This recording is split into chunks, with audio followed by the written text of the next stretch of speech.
Arnie Kuenn, and I'm with Vertical Measures, and welcome to another monthly edition of our Hangout series. And today we've got Jenny and Eric joining us. We're going to talk about the new Hummingbird rollout from Google.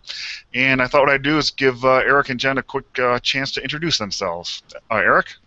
Okay, hi, I'm Eric Enge, CEO of Stone Temple Consulting, lead co-author of The Art of SEO and host of the Digital Marketing Excellence Show, which is a weekly hangout on air broadcast every Thursday. So that's me. Awesome. And Jenny? Hey, thanks for having me on the show, Arnie. My name's Jenny Halasz. I am the president of Arcology. We are a SEO, PPC, and web development shop located in Raleigh, North Carolina. I write for Search Engine Land and blog pretty frequently on there. I also will be speaking at Internet Summit next week if you'd like to come down to Raleigh and catch me there. Great. And I will see you there. Yes. All right. So I thought what I'd do is start with Eric and see. You've done some writings and some interviews with Danny Sullivan and others that I've been following here in the last few weeks, and thought maybe it'd be good if you could just maybe give the audience the description or a summary of what Hummingbird really is all about, and then we'll kind of dive into the discussion. Sure, happy to do that. So there's a few things going on with Hummingbird, which Google announced at their 15th birthday party a little while back. There's a couple things that people are very aware of, and then there's at least one major thing that they're not aware of, generally speaking. So first of all, it's a platform. So you've got to separate it out from how you think about Panda or Penguin, which are individual algorithms. In fact, fundamentally what Google did with this is that they rewrote the whole search engine algorithm, by which I mean the part that's responsible for figuring out how to pull data out of their index. That's a big deal. Even though Google said 90% of queries were impacted with this release and hardly anybody noticed, and that's kind of natural at this point, the real impact of Hummingbird is in our future, and it's going to be a big impact. So two things I want to mention about it, though, to get specific. The first is the part that everybody is familiar with, which is that Hummingbird has enabled Google to do a better job of handling natural language search queries. And so that means users can type in questions like, give me pictures of Tom Brady, and it will show you those, and then who's his wife, who's his children, who's he playing next Sunday, and Google can respond to all those queries and actually maintain the context of that conversation. Everybody is focused on this piece. Another part that I want to bring out for you, Arnie and Jenny, which people are missing, is because Hummingbird was a platform, a rewrite of the fundamentals of the search engine, some other very important things went on. They also added within the context of Hummingbird a different methodology for processing different kinds of signals. And what I mean by signals, we're all used to links being the big signal that drives SEO and being a big factor and all that. And we've had raging debates in the industry about social media signals. But in fact, what Google said to Danny Sullivan when he was there, which was with the Hangout, in the Hangout on Air that I did with Danny last Thursday, is that they have now, with this new platform, enabled themselves to do a better job of leveraging social signals. So this, I think, is a huge deal that I think most people have missed. I agree. I really, and you and I were on a panel, I forget where it was, and we were kind of going back and forth on the value of the social signals, and I've heard Dwayne Forrester at Microsoft say that it's just too much data, that they can't sort the good from the bad, basically, too much noise. So it's interesting to hear that as a part of Hummingbird, Google feels like it's getting prepped to make that leap. So that's interesting. So, and Jenny, just do you have any comments? I don't know if I'm going to pigeonhole you by talking about content, but you and I were on a content panel a while back. And do you have any questions coming from your clients or users about, what should we do with content now going forward because of Hummingbird and based on what Eric just said? Oh, plenty of questions about that, Arnie. I think, that's always the question, right, is how do I create good quality content that people are actually going to want to read and share, and it becomes more and more important that that be content that's focused on what the user is actually looking for. One thing I wanted to mention in terms of what we're noticing with Hummingbird is that schema and social data within the constructs of schema and the. Are you familiar with the concept of triples? Or for your audience, if they're not familiar with the concept of triples, it's basically the idea that entities are connected, and that every thing has a subject, a predicate, and an object. What we're noticing with Hummingbird, and we've been doing some testing here that I'm really excited about, is that the new algorithm is doing such a better job of identifying those triples and not getting confused by things, for example, verbs that are used as nouns and nouns that are used as verbs. They're not getting confused by that, and they're still producing a very quality result that's based on content that's been written on that subject. Awesome. And either one of you could probably answer this, but I've seen the debate about, this is going to really affect Longtail. Now it's all about Shorttail and so on and so forth. I kind of know where I stand on that one, but I don't know if each of you could chime in on, from an optimization standpoint, I guess, or from a classic SEO standpoint, how you feel about that. I totally disagree with that. I think that Longtail, Shorttail, it's not going to matter. And people who are caught up in these ideas of, does the keyword have 3 words or does it have 7 words, are going to get lost in the shuffle, because it's not about the number of words that are being used to do the search. It's about the entity that's being proclaimed in the search. What is it that they're really looking for? And Google is doing such a good job of this natural language processing now to determine where's the subject, the predicate, and the object in the query. What do they need? How am I going to find that solution for them specifically?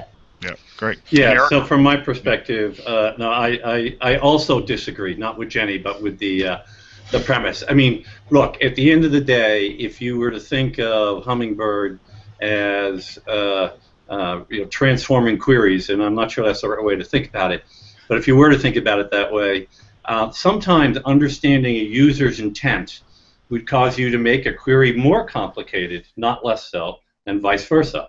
So the point is, it's actually, to Jenny's point, you're coming at it from the wrong perspective when you start thinking about Longtail versus Shorttail, and you really need to be coming at it from the perspective of what's the intent, right, of the query, and that's a big deal in this. It's a different way of thinking about things, and it really maps to what Jenny said about content a few moments ago. Are you addressing different kinds of intents in your content? Yeah, gotcha. Yeah, and I'm pretty big for it within vertical measures, and everywhere I speak about creating content that people are actually searching for. I mean, and I think by this point, hopefully, people that also think that they're a content marketing expert or whatever, totally understanding all this stuff has to be about your users, not about the business. It's, websites, way back when were brochures for your business. I think they've certainly evolved, but we still see lots and lots of websites that it's all about them. And when I'm out preaching about content marketing, it's generally saying, what is it that how are you going to help your client? Or as Jay Baer says, are you creating useful client or content? And usually useful content is something that's all about me as the consumer or the business that wants to do business with you. I don't really necessarily care about you and how many employees you have and so on and so forth. It's all about me. And I also think Hummingbird plays right into that, actually. So. Yeah, well, and you get hints of this actually from even back in the early Panda days, there were hints about them really caring about whether you were actually producing useful content.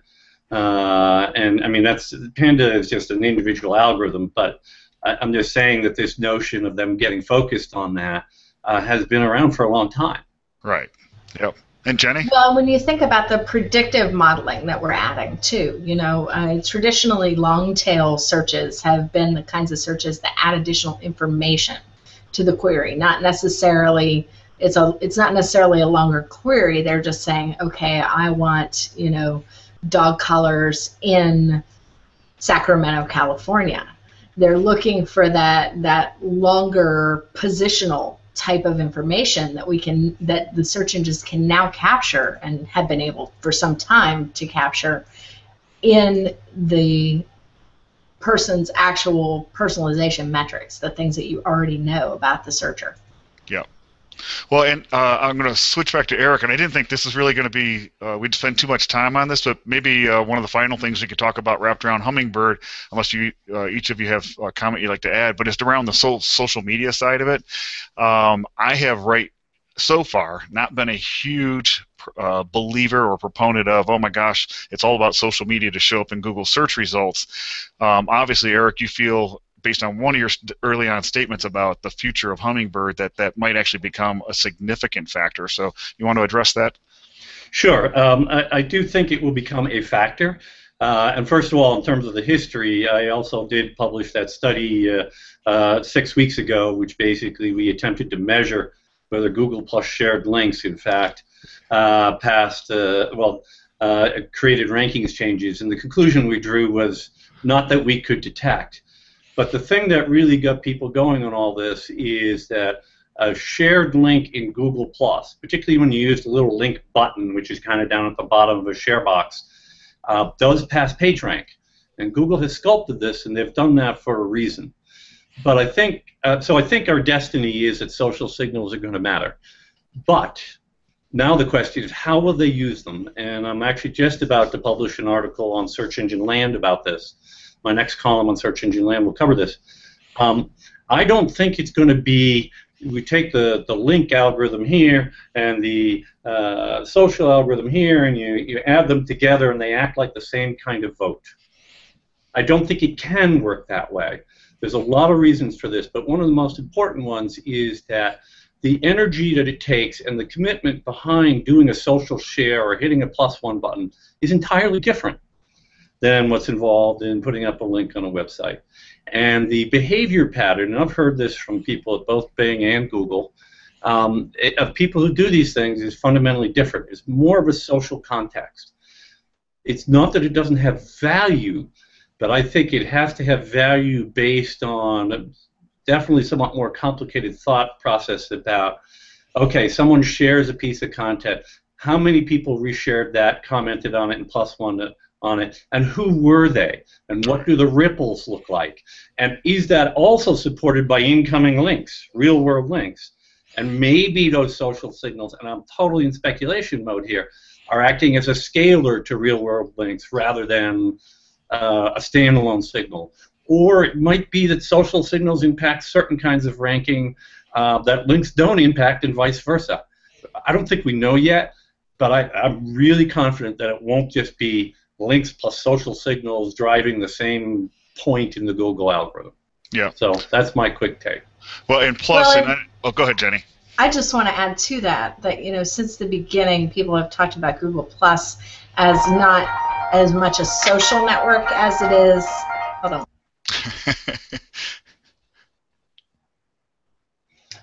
Do you want to call him back? Sorry about that.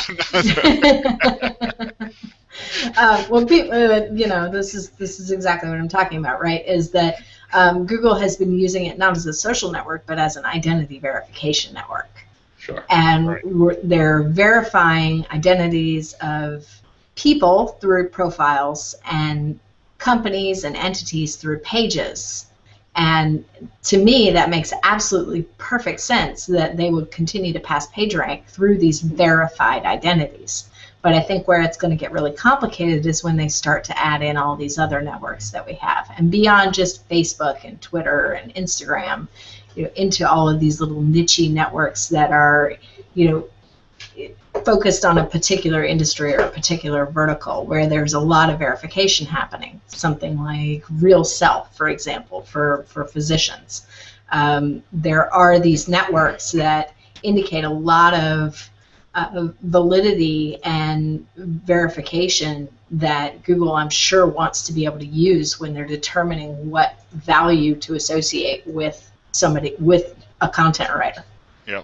Well, and I think it gets really complicated. I mean, I agree with both of you, and I'm on the side that I just think it's so complicated. It's going to take a while.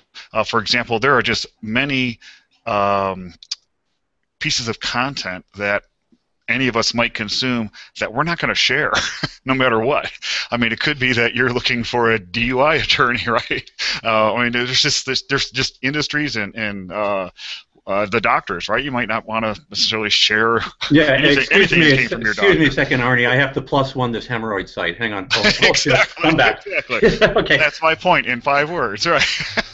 I mean, there was the whole debacle recently. I believe it was, and I'm going to say the wrong brand, so I'm not going to say the brand. But there was a brand that put out on Twitter, oddest place to have to go to the bathroom. Oh, right, yes. Yeah. It's a total fail when Right. it comes to customer engagement. So there are going to be some things where you're going to have to look to a different source of verification. Right, yeah. All right, so we're going to head towards wrapping this up. So I think what we normally like to do at the end of these is if each of you can think of or just give one piece of advice to the people who would be watching this, and obviously this would be lots of marketing-oriented people that might be wondering, okay, how do I address Google in the next year or two? If you just have, maybe one hopefully succinct piece of advice, what would that be? So from my perspective, I think the thing is to not get so wrapped into the exact details of how Google's algorithm works. Even if you knew it perfectly today, it's going to be different enough in 2 weeks, 4 weeks, 8 weeks, pick your time interval. You know what's good for building the reputation and visibility of your business. Google has committed itself to figuring out the people who do that well. Obviously, don't be stupid about SEO, but don't let it rule your life. Produce some really good stuff. Get it noticed. You'll get the links. You'll get the social measures. Which of each they're counting isn't going to be so important. You'll do just fine in Google. Yeah, super. And Jenny, we'll let you close it out. Yeah, stop focusing on, what was the latest algorithm change. This is a big change. It really is with Hummingbird. But focus less on how Google's changing what they're delivering to users and more on what you're delivering to users. Because if you really focus on, and I'm going to quote Eric here, brand building, then you will be doing the right thing for your business and for your customers. Super. All righty, I want to thank you both. I think it was a great conversation. Hopefully some really, really good advice for our viewers. And until next month's Hangout, this is Arnie Kuenn signing off from Vertical Measures. Thank you both. All right, thank you. Thank you.